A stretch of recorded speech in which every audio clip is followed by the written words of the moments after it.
جئنا إلى الدنيا كي ندعو إلى الله لننشر الخير في الكون الذي حارى ونرسل الحمد لله وكفى وسلام على عباده الذين اصطفى أما بعد فأعوذ بالله من الشيطان الرجيم بسم الله الرحمن الرحيم قال الله تبارك وتعالى في سورة ألم نشرح لك صدرك ووضعنا عنك وزرك الذي أنقض ظهرك ورفعنا لك ذكرك فإن مع العسر يسرا إن مع العسر يسرا فإذا فرغت فانصب وإلى ربك فارغب صدق الله العظيم رب اشرح لي صدري ويسر لي أمري واحلل عقدة من لساني يفقهوا قولي. آج ہم سورۃ الم نشرح کا مطالعہ کر رہے ہیں.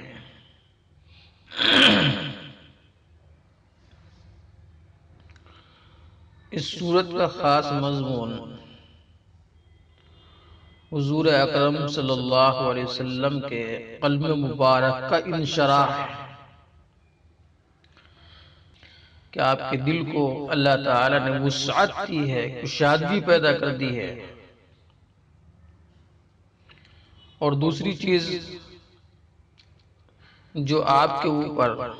نبوت کا ایک بوجھ جو لادا گیا ہے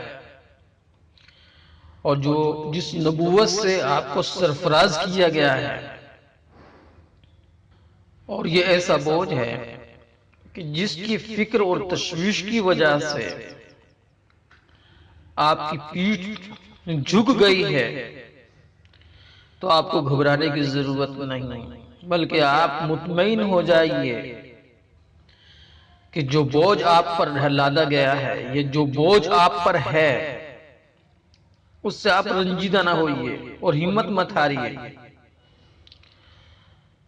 بلکہ ایک دن ایسا ہوگا یہ تمام کی تمام کلفتیں اور مصیبتیں چھٹ جائیں گی. ایک تو یہ بیان ہے. اور دوسری چیز اس سورت مبارکہ میں آپ صلی اللہ علیہ وسلم کی عظمت اور عزت کو بیان کیا گیا ہے، اور حضور اکرم صلی اللہ علیہ وسلم کو تسلی دی جا رہی ہے کہ مکی زندگی کے شدائد مکہ میں جو حضور اکرم صلی اللہ علیہ وسلم کو ستایا جا رہا ہے اور آپ کو مشقت دی جا رہی ہے، کون سی ایسی مصیبت نہیں تھی جو حضور اکرم صلی اللہ علیہ وسلم پر نہ آئی ہو. لہٰذا یہ جو مصیبت ہے آپ کی، اس سے آپ دل برداشت نہ ہو، آپ اپنے دل کو کم نہ کریں، چھوٹا نہ کریں. یہ سب آنی جانی چیز ہے، اور یہ اللہ کا فیصلہ ہے، یہ قانون قدرت ہے کہ ہر تنگی کے بعد سہولت ہوتی ہے.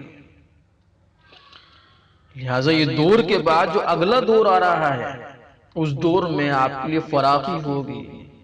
اور وہاں اس طرح کے مصائب و آلام نہیں ہوں گے جیسے اب ہیں. تو گویا کہ اس سورت مبارکہ کو خلاصہ یہ ہے، ترجمہ اس سورت کا یہ ہے، الم نشرح لک صدرک، کیا ہم نے آپ کا سینہ نہیں کھول دیا، وَوَضَعْنَا عَنْكَ وِزْرَكَ، اور ہم نے تجھ پر سے بوجھ تیرا اتار دیا. جو بوجھ تھا اس بوجھ کو ہم نے ہلکا کر دیا. الَّذِي أَنْقَضَ ظَهْرَكَ، جس نے آپ کی پیٹھ کو جھکا دیا تھا. وَرَفَعْنَا لَكَ ذِكْرَكَ، اور ہم نے آپ کے ذکر کو بلند کر دیا. فَإِنَّ مَعَ الْعُسْرِ يُسْرًا، پس بے شک تنگی کے ساتھ آسانی ہے. فَإِنَّ مَعَ الْعُسْرِ يُسْرًا، اور بے شک تنگی کے ساتھ آسانی ہے. فَإِذَا فَرَغْتَ فَانصَبْ، اور جب تو فارغ ہو تو محنت کر، وَإِلَىٰ رَبِّكَ فَارْغَب، اور اپنے رب کی طرف دل لگا۔ پہلی جو سورت تھی سورۃ والضحیٰ، اس میں حضور اکرم صلی اللہ علیہ وسلم کے اوپر ان انعامات کا ذکر تھا جو حضور اکرم صلی اللہ علیہ وسلم کو عطا کیے گئے اور جن انعامات سے آپ کو نوازا گیا، اور اسی کے تحت میں آپ کے اخلاق اور محاسن اوصاف بھی بیان کر دیے گئے تھے کہ آپ کے اخلاق یہ ہیں۔ اب اس سورۃ مبارکہ میں مزید ایک انعام کا ذکر ہو رہا ہے، اور وہ انعام ہے شرح صدر۔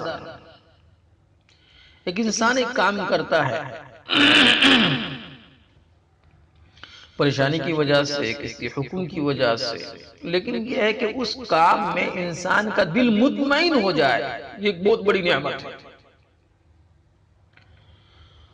تو اس انعام میں سے اس سورۃ مبارکہ کو شرح صدر کو بیان کیا جا رہا ہے کہ نبوت اور اللہ رب العالمین کے جو تکوینی امور ہیں، جو اللہ تعالیٰ اپنے احکام کے ذریعے سے آپ کو بتلا رہا ہے، یہ بہت سے ایسے تکوینی ہیں جو آپ سے پوشیدہ ہیں، ان سب پر قلب کا مطمئن اور انشرح ہو جانا یہ اللہ کی بڑی نعمت ہے، اور اسی پر کمال یقین، استقامت اور اخلاص جیسے احوال مرتب ہوتے ہیں۔ انسان کے اوپر کوئی پریشانی لاحق ہوئی تو ہو رہی ہے، اسے نہیں معلوم کہ یہ پریشانی کیوں ہے، لیکن اس کا یقین ہے کہ جو بھی خیر ہوتا ہے، جو بھی شر ہوتا ہے وہ اللہ کی طرف سے ہوتا ہے، اور اللہ میرا رب ہے، اللہ میرا ولی ہے، لہذا جو بھی ہوگا وہ اللہ ہی کی طرف سے ہے، اب مجھے کوئی بھی غم کرنے کی ضرورت نہیں۔ تو اگر ان احوال پر اور ان تکوینی امور پر قلب مطمئن ہو جائے، انسان کو کامل یقین ہو جائے، اس پر ڈٹا اور جم جائے، تو پھر اسی سے اخلاص پیدا ہوتے ہیں۔ اسی سورۃ مبارکہ میں اس انعام کو بیان کرتے ہوئے یہ بشارت سنائی جا رہی ہے کہ مکی زندگی کے احوال اور شدائد و مصائب اور مشکلات جو انسان کی ہمت توڑ دیتی ہے، اور واقعی و بوجھ جو افکار و اعلام کا ایسا ہے کہ اس نے آپ کی کمر بھی شکستہ کر دی تھی، تو اللہ تعالیٰ نے یہ فیصلہ کر دیا ہے کہ وہ تمام بوجھ اور تمام مشکلیں آپ سے دور کر دی جائیں گی، اور موجودہ دشواری اور سختی کو دور کر لیا جائے گا، اور اس کے بعد آپ کے لیے سہولت اور آسانی ہوگی۔ اس وقت اگرچہ مشرکین مکہ آپ صلی اللہ علیہ وسلم کو ہر طرح ستانے پر تلے ہوئے ہیں، آپ کی تحقیر اور توہین میں کوئی بھی دقیقہ فروگزاشت نہیں کر رہے ہیں، کوئی لمحہ ایسا نہیں جس میں آپ کی تحقیر نہ کی جا رہی ہو، جس میں آپ کو نہ ستایا جا رہا ہو، جس میں آپ کی توہین نہ کی جا رہی ہو، لیکن اللہ کا یہ فیصلہ ہے، اللہ نے فیصلہ کر لیا ہے کہ آپ صلی اللہ علیہ وسلم کا نام اور اللہ کا نام ذکر اونچا اور بلند ہو کر رہے گا، اور ظاہر ہے جس کا نام اونچا ہوگا اس کی شان کس قدر بلند ہوگی، اور پھر اس کا دین کس قدر مقبول اور سربلند ہوگا۔ تو اللہ تعالیٰ فرماتے ہیں أَلَمْ نَشْرَحْ لَكَ صَدْرَكَ، کیا ہم نے تیرے سینے کو کھول نہیں دیا، یعنی ہم نے تمہارے سینے کو کھولا ہے۔ کیوں کھولا ہے؟ تاکہ آپ صلی اللہ علیہ وسلم کا سینہ وحی الہی کا بوجھ برداشت کر سکے۔ جو حضور اکرم صلی اللہ علیہ وسلم کے پاس جو وحی آ رہی ہے، تو تو آپ کے اندر سکت اور طاقت پیدا ہو جائے اس کو برداشت کرنے کی، اس لیے آپ کے سینے کو کھولا گیا اور اس میں اتنی وسعت دی گئی ہے، اتنا کھولا گیا ہے کہ اس میں اسرار الہی، امت کو دعوت و تبلیغ کرنے کا جو غم ہے، آپ دعوت کا کام کر رہے ہیں، تبلیغ کا کام کر رہے ہیں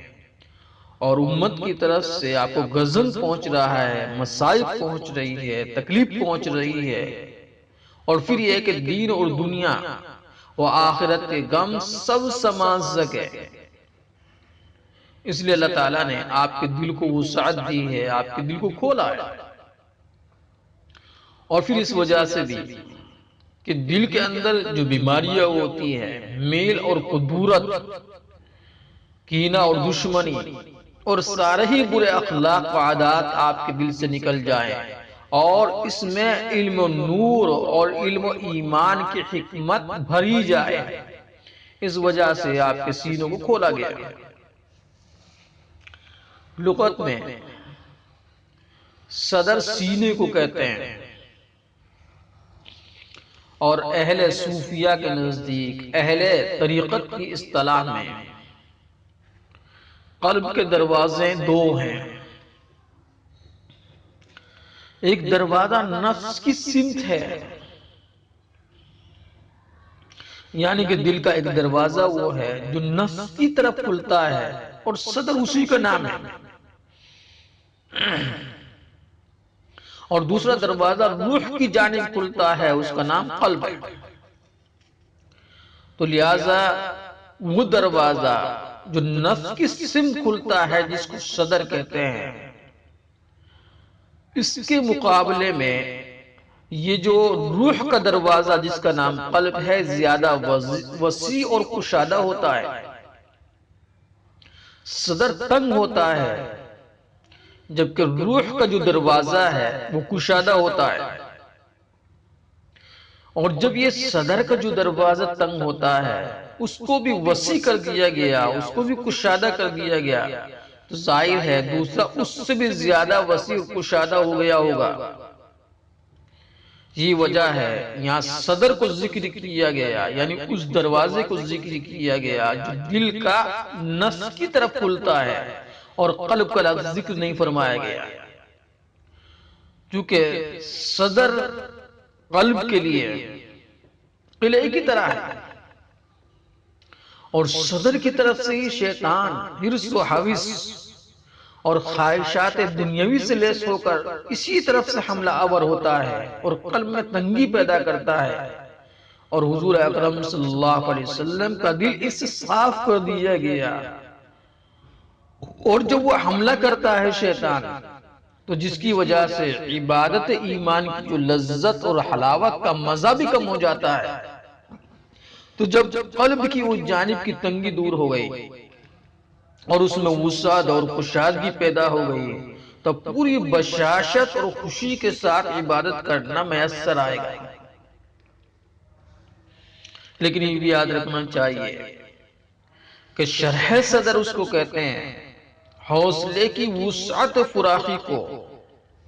ہر شخص کے حوصلے کی فراخی اور وسعت اس کی استعداد اور اس کے کمال مرتبہ کے بقدر ہوتی ہے، جس کا انسان کے اندر جتنا کمال ہوتا ہے اور جس کا مرتبہ ہوتا ہے، اسی کے مطابق اس کے دل کی وسعت اور فراخی ہوتی ہے، اور اسی کے مطابق اس کا دل شرح صدر ہوتا ہے۔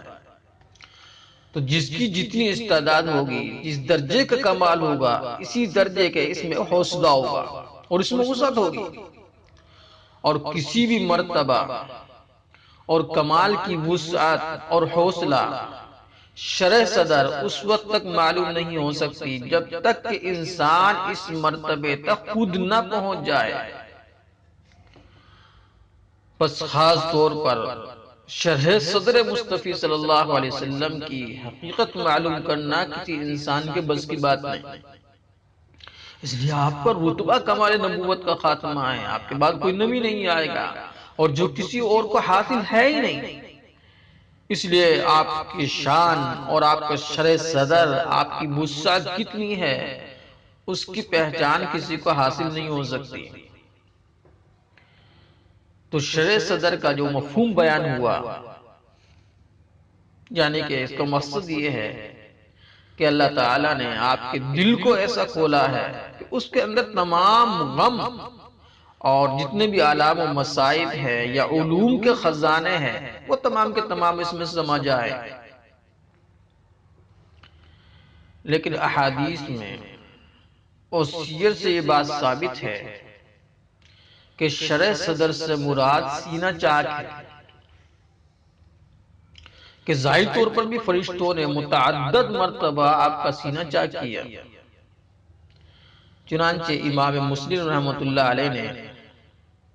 ایک روایت لی ہے حضرت انس رضی اللہ تعالی عنہ سے، اور واقع یہ ہے کہ ایک مرتبہ حضور اکرم صلی اللہ علیہ وسلم بچوں کے ساتھ کھیل رہے تھے، اور یہ اس وقت کا واقعہ ہے جبکہ آپ کو نبوت سے سرفراز نہیں کیا گیا تھا، بہت پہلے کا واقعہ ہے، جبکہ ابھی تو آپ حضرت حلیمہ کے یہاں تھے جو دایا تھی آپ کی۔ تو اچانک حضرت جبریل علیہ السلام آئے اور آپ کو پکڑ کر زمین پر گرایا، اور پھر آپ کا سینہ چاک کیا اور دل نکالا، اور کہا دل کے اندر یہ شیطان کا حصہ تھا، دل کے اندر سے جو خون کا لوتڑا ہے اس کو بھی نکالا، اور کہا دل کے اندر یہ شیطان کا حصہ تھا جس کو میں نے نکال ڈالا، اور پھر ایک تشت میں زمزم کے پانی سے اس دل کو دھویا اور دل کو جوڑ کر دوبارہ اس کی جگہ رکھ دیا اور سینہ جوڑ دی۔ بچوں نے جب یہ حالت دیکھی دوڑے ہوئے آپ کی ماں یعنی دودھ پلانے والی حضرت حلیمہ کے پاس پہنچے اور کہا محمد صلی اللہ علیہ وسلم وہ قتل کر دیا گیا۔ لوگ لینے کے لیے آئے تو حضور اکرم صلی اللہ علیہ وسلم کو دیکھا واپس آ رہے تھے، راستے میں مل گئے، مگر حالت یہ تھی کہ آپ پر رنگ اترا ہوا تھا۔ تو حضور اکرم صلی اللہ علیہ وسلم کی جو راوی ہے حضرت انس، ان کا بیان تو یہ ہے کہ سینے مبارک پر میں کھال کو جوڑ کر سینے کے نشان دیکھتا تھا جو آپ کے سینے پر اب تک موجود ہے۔ اسی طریقے سے ایک واقعے میں اور حضور اکرم صلی اللہ علیہ وسلم کا شق صدر واقع پیش آیا، وہ آیا ہے شب معراج میں، جب حضور اکرم صلی اللہ علیہ وسلم کو معراج کے لیے بلایا گیا تو ایک روایت حضرت انس سے اور حضرت ابو ذر رضی اللہ تعالی عنہ، دونوں کی دونوں روایت ہیں، اور یہ دونوں کی تینوں روایتیں صحیحین میں یعنی بخاری اور مسلم میں۔ وہ کہتے ہیں کہ رسول اللہ صلی اللہ علیہ وسلم نے معراج کا ذکر کیا، اور تذکرے میں یہ بات بھی تھی کہ حضور اکرم صلی اللہ علیہ وسلم نے فرمایا جبریل نازل ہو کر میرا سینہ چاک کیا۔ سب سے پہلے آئے حضرت جبریل علیہ السلام، تو انہوں نے میرے سینے میں سے دل نکالا، اس کو سینہ چاک کیا، اور پھر زمزم کے پانی سے اس دل کو دھویا، اور پھر حکمت ایمان سے بھرا ہوا سونے کا تش لا کر میرے سینے میں الٹ دیا، اور پھر سینے کو بند کر دیا۔ اسی طرح سے حضرت انس رضی اللہ تعالیٰ عنہ کی روایت اور حضرت مالک ابن سعصہ رضی اللہ تعالیٰ عنہ کے حوالے سے ہے کہ حضور اکرم صلی اللہ علیہ وسلم نے صحابہ کرام سے بیان کیا کہ جبرائیل نے ہنسلی کے گڈھے سے پیٹ کے بالوں تک سینہ چاک کیا، جو ہنسلی کا گڈھا ہوتا ہے گردن کا، تو اس سے لے کر حضور اکرم صلی اللہ علیہ وسلم پیٹ کے بالوں تک یعنی ناف کے نیچے تک آپ کے سینے کو چاک کیا، اور پھر دل کو باہر نکالا، پھر ایمان سے بھرا ہوا سونے کا ایک تش لا کر دل کو دھویا، اور پھر اس کو ایمان سے بھر دیا، اور پھر دوبارہ دل اس میں رکھ دیا۔ اور ایک روایت میں یہ بھی ہے کہ پھر پیٹ کو زمزم کے پانی سے دھویا، اور پھر اس کو ایمان و حکمت سے بھر دیا۔ اسی طریقے سے صاحب تفسیر مظہری وہ فرماتے ہیں کہ میں کہتا ہوں جس لوتھڑے کو رسول اللہ صلی اللہ علیہ وسلم کے دل سے نکال دیا گیا تھا وہ انصری، نفسانی اور قلبی رذائل تھے جو نفس کو امارہ بالسو ہونے پر اور اعضائے جسم کو گناہ ہونے پر ابھارتے ہیں۔ حضور اکرم صلی اللہ علیہ وسلم سے ان تمام آلودہ چیزوں کو دور کر دیا گیا۔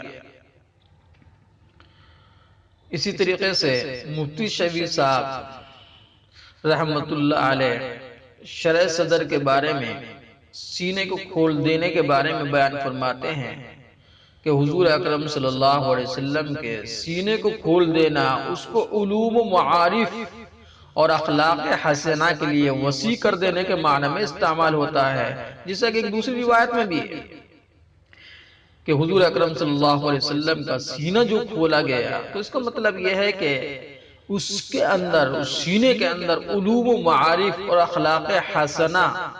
کو وسیع کر دیا گیا، آپ کا دل اس کے لیے وسیع کر دیا گیا اور علوم و معارف کے خزانے آپ کے دل میں بھر دیے۔ اسی روایت میں آیا ہے وَمَن يُرِدِ اللَّهُ أَن يَهْدِيَهُ يَشْرَحْ صَدْرَهُ لِلْإِسْلَامِ، جس شخص سے بھی اللہ تعالی چاہتے ہیں کہ اس کی رہنمائی کرے، اس کو ہدایت دے، تو اس کے سینے کو اسلام کے لیے کھول دیتے ہیں۔ تو رسول اکرم صلی اللہ علیہ وسلم کے سینے مبارک کو تعالیٰ نے علوم و معارف اور اخلاق کریمہ کے لیے وسیع بنا دیا تھا۔ آپ کے علم و حکمت کو بڑے بڑے عقلاء بھی نہ پا سکے، اور اسی شرح صدر کا نتیجہ تھا کہ آپ کو مخلوق کی طرف توجہ کرنا تعالیٰ کی طرف توجہ میں مخل نہیں ہوتا تھا۔ اب مخلوق سے بھی توجہ کرتے تھے، ان سے ملتے بھی تھے، اور لیکن اس کے ساتھ ساتھ حضور اکرم صلی اللہ علیہ وسلم اللہ سے کوئی غافل نہ ہوتے تھے، بلکہ اللہ کی طرف ہر وقت متوجہ ہوتے تھے۔ اور بعض احادیث میں یہ بھی آیا ہے کہ فرشتوں نے بحکم الہی آپ کا سینہ مبارک ظاہری طور پر بھی چاک کر کے صاف کیا، اور بعض مفسرین نے شرح صدر سے اس جگہ وہی شق صدر کا معجزہ مراد لیا ہے، واللہ اعلم۔ تو فرمایا وَوَضَعْنَا عَنْكَ وِزْرَكَ الَّذِي أَنْقَضَ ظَهْرَكَ، اور اتار رکھا ہم نے تجھ پر سے بوجھ تیرا، ہم نے تجھ سے تیرے بوجھ کو اتار دیا جس نے تمہاری پیٹھ کو جھکا دیا تھا۔ اس میں ارشاد ہے کہ بوجھ جس نے آپ صلی اللہ علیہ وسلم کی کمر جھکا دی تھی، ہم نے اس کو آپ سے ہٹا دیا، دور کر دیا۔ بوجھ کیا تھا، اس کی تفسیر تو یہ ہے کہ اس سے وہ مباح اور جائز امور، اس سے وہ مباح اور جائز امور مراد ہے جو کبھی کبھی کسی حکمت اور مصلحت کے پیش نظر آپ صلی اللہ علیہ وسلم سے صادر ہوتے تھے۔ ایک کام ہے صرف جائز، لیکن خلاف اولا ہے، خلاف حکمت ہے، حضور اکرم صلی اللہ علیہ وسلم سے سزد ہو گیا، اور بعد میں ان کے خلاف حکمت اور خلاف اولا ثابت ہوتا تھا، تو آپ کی شان علو کی وجہ سے اور حضور اکرم صلی اللہ علیہ وسلم کا اللہ سے قرب، انتہائی درجے کے قرب کی وجہ سے اس سے ایسے مغموم ہوتے تھے یہ خلاف اولا کام کیوں ہو گیا۔ اس طرح گناہ سے کوئی مغموم ہوتا ہے تو اس میں بشارت ہے، ایسے امور پر کوئی مواخذہ نہیں، لہٰذا آپ کو غم کرنے کی ضرورت نہیں۔ ہم نے آپ سے اس بوجھ کو ہٹا دیا جس نے کہ آپ کی پشت کو جھکا دیا تھا۔ بادرات نے اس سے مراد لکھی ہے کہ ابتدائے نبوت میں وحی کا اثر بھی آپ پر شدید ہوتا تھا، اس میں آپ پر جو ذمہ داری ساری دنیا میں اعلی کلمت اللہ کی تھی، حق کو پھیلانے کی تھی اور کفر و شرک کو مٹانے کی تھی، اور خلق خدا کو توحید پر جمع کرنے کی ڈالی گئی تھی، اس سب کام میں یہ حکم تھا فَاسْتَقِمْ كَمَا أُمِرْتَ، جزا آپ کو حکم دیا گیا ہے تو آپ استقامت کے ساتھ کھڑے رہیے، یعنی آپ امر الہی کے مطابق استقامت پر رہیے جس میں کسی طرف جھکاؤ نہ ہو۔ اس کا بوجھ، اس کا بار عظیم رسول اکرم صلی اللہ علیہ وسلم محسوس فرماتے تھے۔ اور بعض حدیث میں تو آیا ہے کہ آپ کی لحی مبارک میں کچھ سفید بال آ گئے تھے، آپ کی داڑھی میں کچھ سفید بال آ گئے، تو آپ نے فرمایا اس آیت فَاسْتَقِمْ كَمَا أُمِرْتَ نے بوڑھا کر دیا۔ اللہ نے جو مجھے حکم دیا ہے کہ آپ ڈٹے اور جمے رہو جیسا کہ میں نے تمہیں حکم دیا ہے،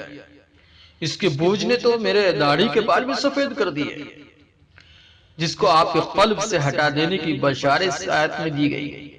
اور اس کو ہٹا دینے کی صورت اگلی آیت میں یہ آئی کہ آپ کی ہر مشکل کے بعد آسانی ہونے والی ہے۔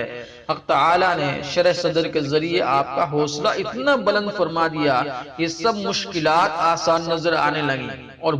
بوجھ نہ رہا۔ وَرَفَعْنَا لَكَ ذِكْرَكَ،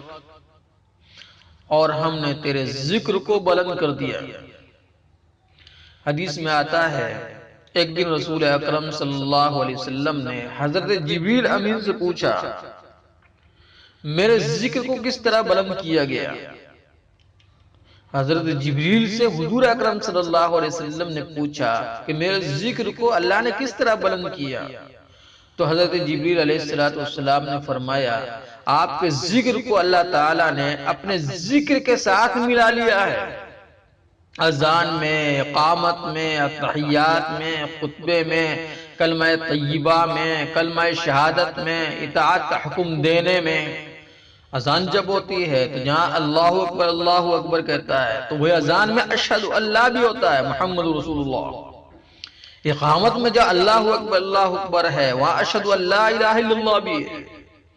التحیات میں جہاں اللہ کی عبادت کا ذکر کیا گیا ہے وہیں پر رسول اکرم صلی اللہ علیہ وسلم کا بھی ذکر کیا گیا ہے، اشہد ان لا الہ الا اللہ واشہد ان محمدا عبدہ ورسولہ۔ اسی طریقے سے خطبے میں بھی جہاں پر خطبے میں اللہ کی حمد و ثنا بیان کی جاتی ہے تو خطبے میں وہیں حضور اکرم صلی اللہ علیہ وسلم پر درود پڑھا جاتا ہے۔ اور تو اور کلمہ طیبہ جو اسلام کی سب سے بڑی نشانی ہے توحید کی، تو اس میں بھی حضور اکرم صلی اللہ علیہ وسلم کا ذکر ہے، لا الہ الا اللہ محمد الرسول اللہ۔ تو کلمہ شہادت میں بھی اور اطاعت کا حکم دینے میں بھی جہاں پر قرآن کریم میں اللہ تبارک و تعالی نے اطاعت کا حکم دیا، اطیعوا اللہ واطیعوا الرسول، اللہ کی اطاعت کرو، رسول کی بھی اطاعت کرو۔ تو اسی طرح نافرمانی کے حرام ہونے میں فرمایا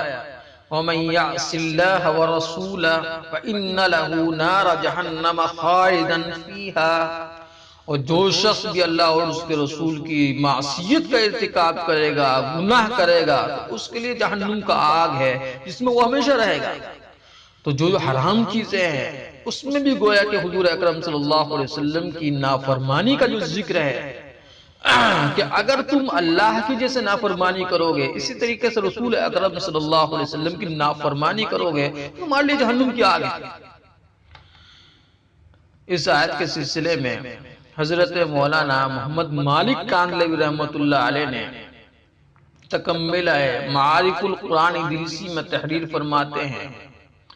کہ آیت مبارکہ میں وَرَفَعْنَا لَكَ ذِكْرَكَ میں کہ ہم نے آپ کے لیے آپ کے ذکر کو بلند کر دیا، حضور اکرم صلی اللہ علیہ وسلم کے ذکر کی بلندی بیان کی گئی کہ اللہ تعالیٰ نے آپ کے ذکر کو بلند کیا، آپ کا نام اونچا کیا۔ چنانچہ آپ کے نام مبارک کی عظمت اور بلندی کا یہ مقام ہے کہ اذان میں اللہ کے نام کے ساتھ 5 وقت آپ کا نام مبارک بھی پکارا جاتا ہے، خطبے میں حضرت پر ثنا اور درود ہوتی ہے،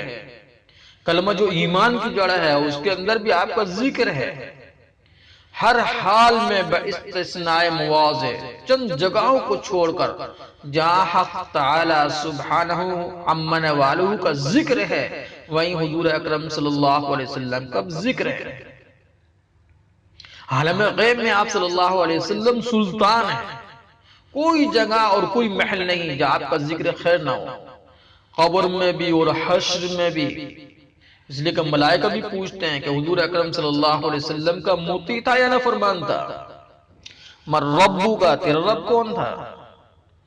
من دینوں کا، تیرا دین کیا تھا؟ اور اسی کے ساتھ پوچھے گا یہ کون شخص ہے؟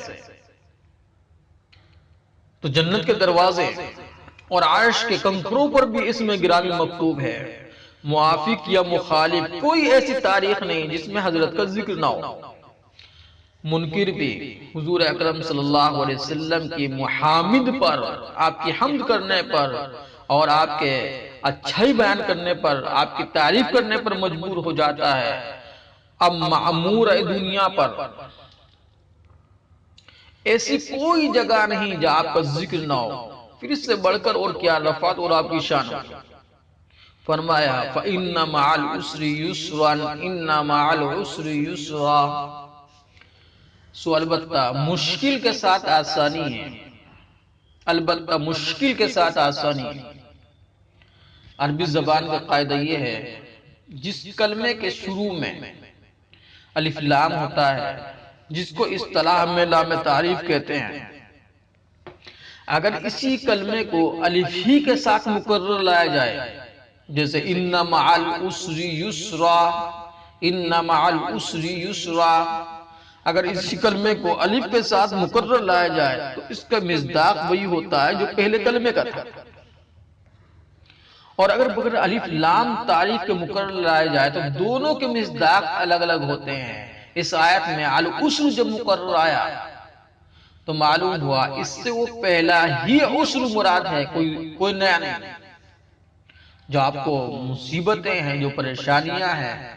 جو کلفتیں ہیں، وہ دور کر دی جائے گی۔ اور لفظ یسر جب آیا ہے دونوں جگہ بغیر الف لام لایا گیا، اس سے معلوم ہوا دوسرا یسر سے پہلے یسر کے علاوہ ہے۔ تو اس آیت میں مطلب یہ ہوا ان مع العسر یسرا کے تکرار سے نتیجہ نکلا ایک ہی عسر، ایک ہی مشکل کے لیے دو آسانیوں کا وعدہ ہے۔ اور دو سے مراد بھی خاص دو کا وعدہ نہیں، دو کا عدد نہیں، بلکہ متعدد ہونا مراد ہے۔ مطلب یہ ہوا کہ ایک عسر، ایک تنگی اور مشکل جو آپ کو پیش آئی یا آئے گی، اس کے ساتھ بہت سی آسانیاں آپ کو دی جائے گی۔ حضرت حسن بصری رحمۃ اللہ علیہ سے مرسلن روایت ہے، وہ فرماتے ہیں کہ ہم سے بیان کیا گیا کہ رسول اکرم صلی اللہ علیہ وسلم نے اپنے صحابہ کرام کو اس آیت سے بشارت سنائی اور فرمایا وَلَن يَغْلِبَ عُسْرَ يُسْرَيْن، یعنی ایک عسر دو یسروں پر، ایک مشکل دو آسانیوں پر غالب نہیں آ سکتی۔ اسی مضمون کی طرف عربی کے ایک شاعر نے کہا ہے اِذِ اشْتَدَّتْ بِكَ الْبَلْوَى فَفَكِّرْ فِي عَلَمْ نَشْرَى فَعُسْرُ بَيْنَ يُسْرَيْنِ اِذَا أَبْصَرْتَهُ فَافْرَحْ، یعنی جب مصائب تجھ پر بہت زیادہ ہو جائیں اور تکلیفیں تجھ پر پہاڑ بن کر ٹوٹ پڑیں تو سورہ علم نشرہ کے مضمون پر غور کر لیا کر کہ اس میں وعدہ ہے ایک تنگی کے بعد دو آسانیوں کا، اور جب تم غور کرو گے تو خوش ہو جاؤ گے۔ فَافْرَحْ، چنانچہ تاریخ و سیر کی سب کتابوں میں جو اپنوں اور غیر مسلم اور غیر مسلم نے لکھی ہے اس پر شاہد ہے جو کام مشکل سے مشکل بلکہ لوگوں کی نظر میں ناممکن نظر آتے تھے، آپ صلی اللہ علیہ وسلم کے لیے وہ سب آسان ہوتے چلے گئے۔ حضرت حسن بصری سے یہ روایت مذکور ہے۔ یہ بھی معلوم ہو گیا کہ اس آیت میں العسر کا الف لام عہد کے لیے ہے، اور حضرت صلی اللہ علیہ وسلم اور صحابہ کرام کا عسر ہے، یعنی وعدہ کہ ہر مشکل کے ساتھ بہت سی آسانی دی جائے گی، آپ صلی اللہ علیہ وسلم اور صحابہ کرام کے لیے بھی ہے، جس کو حق تعالیٰ نے ایسا پورا فرمایا کہ دنیا نے آنکھوں سے دیکھ لیا۔ اب اگر دنیا میں کسی شخص کو عسر کے بعد یسر نصیب نہ ہو، عسر کے بعد یسر نصیب نہ ہو، مشکل کے بعد آسانی نصیب نہ ہو، تو وہ اس آیت کے منافی نہیں ہے۔ البتہ عادت اللہ یہی ہے، اب بھی یہی ہے کہ جو شخص سختی پر صبر کرے اور سچے دل سے اللہ پر اعتماد رکھے، ہر طرف سے ٹوٹ کر اسی کی طرف لو لگائے اور اس کے فضل کا امیدوار رہے اور کامیابی میں دیر ہونے سے آس نہ توڑ بیٹھے، تو ضرور اللہ تعالیٰ اس کے حق میں آسانی کر دے گا۔ اور بعض احادیث سے بھی اس کی تائید ہوتی ہے کہ جب آپ صلی اللہ علیہ وسلم کو عطا کیے گئے انعامات اور احسانات بیان کر دیے گئے تو اب ان احسانات کی شکر کی تعلیم دی جا رہی ہے۔ فَإِذَا فَرَغْتَ فَانصَبْ وَإِلَىٰ رَبِّكَ فَارْغَب، اور پھر جب تو فارغ ہو تو محنت کر، اپنے رب کی طرف دل لگا۔ مطلب یہ ہے جب آپ کو نعمتیں عطا کر دی گئی تب آپ ہمت سے اپنے کام میں لگے رہے، اور جب منصب رسالت کی ذمہ داریوں، تبلیغ احکام اور تعلیم امت سے فارغ ہو جایا کریں تو دوسرے امور اپنے ذات خاص سے متعلقہ عبادت میں محنت کیا جی، یعنی جہاں آپ مخلوق سے ملیں، اپنی پوری ذمہ داری نبھائیں، تو اسی کے ساتھ ساتھ اپنے آپ اللہ کی عبادت بھی کیا کریں، اور ان تمام مخالفتوں اور دشواریوں سے بے نیاز ہو کر، ہر طرف سے ٹوٹ کر بس اپنے رب ہی کی طرف رخ کر لیجئے۔ وہی کارساز ہے، وہی ہر تدبیر کو کامیاب بنانے والا ہے۔ نصیحت و تعلیم اور تبلیغ یہ بے شک آپ کے کام ہیں، مگر ان سب سے فارغ ہو کر اصل یہی ہے کہ اپنے رب کی طرف رجوع کرو، اور وہی ان تمام کوششوں کو کامیاب بنانے والا ہے۔ ان ہدایات و تعلیمات سے مخلوق کو نفع بھی اللہ تعالیٰ ہی کی توفیق اور مشیت سے ہوگا، اور ہر عملی جد و جہد بھی خدا کے فضل اور اس کی اعانت سے کامیابی اور قبول ہوگی۔